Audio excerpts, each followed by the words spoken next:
And best man, so no big deal. I wanted to take this opportunity to say a couple words about somebody who is very, very important to me. Me, I am very important to me.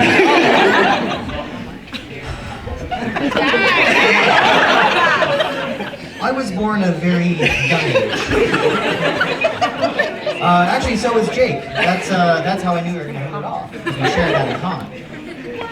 I was nervous about sharing my kingdom with this newcomer. But that was before I learned that Jake would do anything I would tell him to do.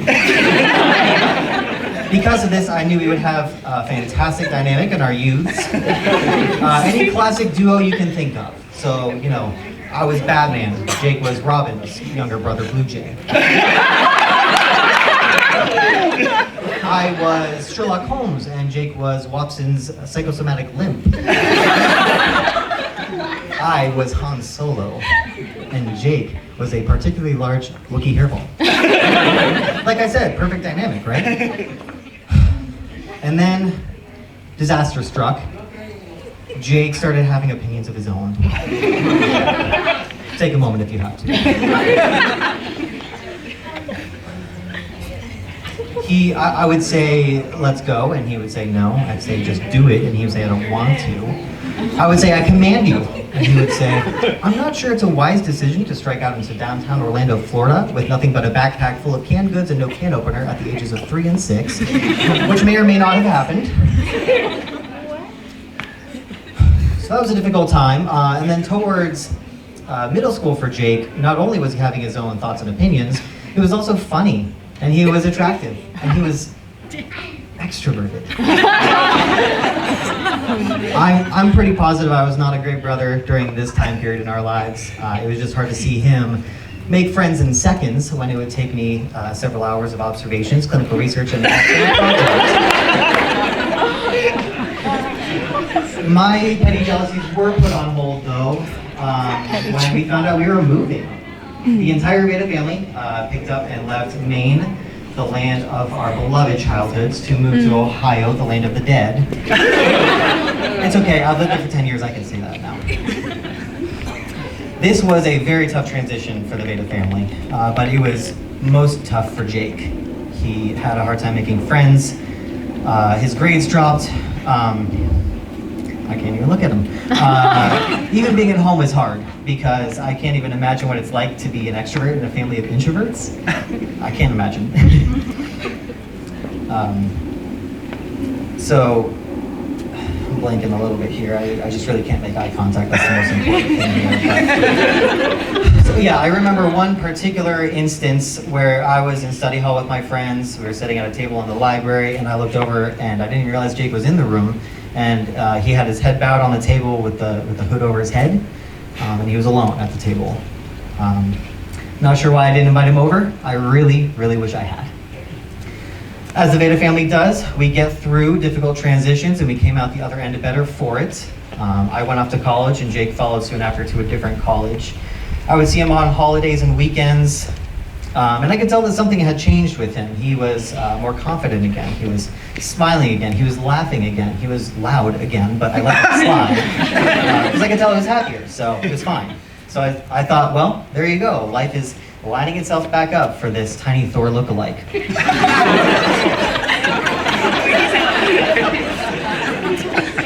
If you know anything about the Vaydas family, you know we love our projects. We always have a new brand that we're launching with 2 more on the back burners and another in the pipeline. So we were hosting one of our classic Vaydas summits, which is a normal thing that all families do. And Jake had an idea of his own. He called it Roots to Results. Woo! Yeah, some of you have heard this, exactly. It's this concept that helps people develop healthy habits in their lifestyles to live intentional lives. It's a fantastic idea, absolutely brilliant. And Jake said that the motivation for this entire project came down to 3 very simple words. I am enough. It took Jake several minutes to choke out those words through his tears.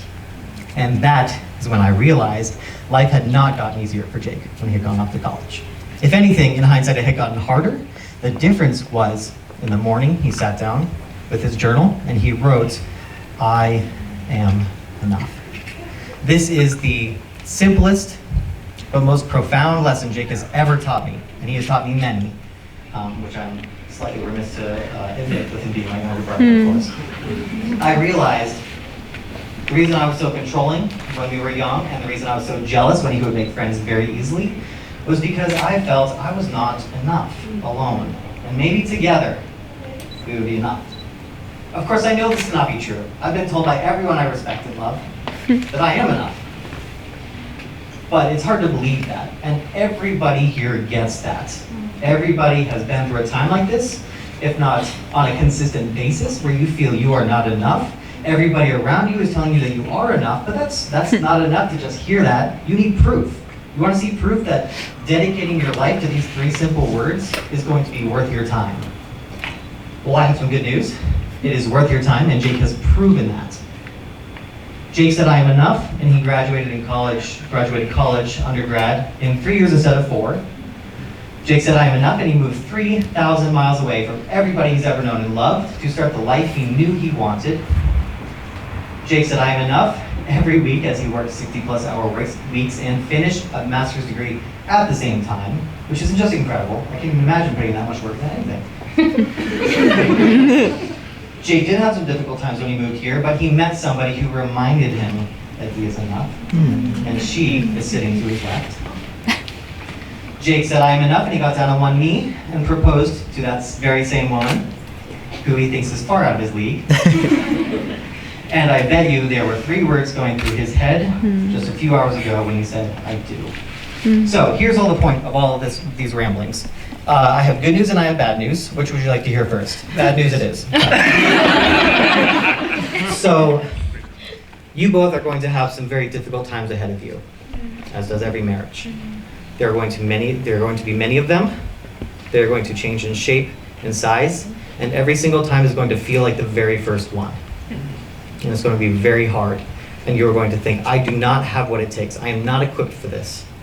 I am not enough. I am not enough for my spouse. Kalia, you are enough for Jake. You always have been, and you always will be.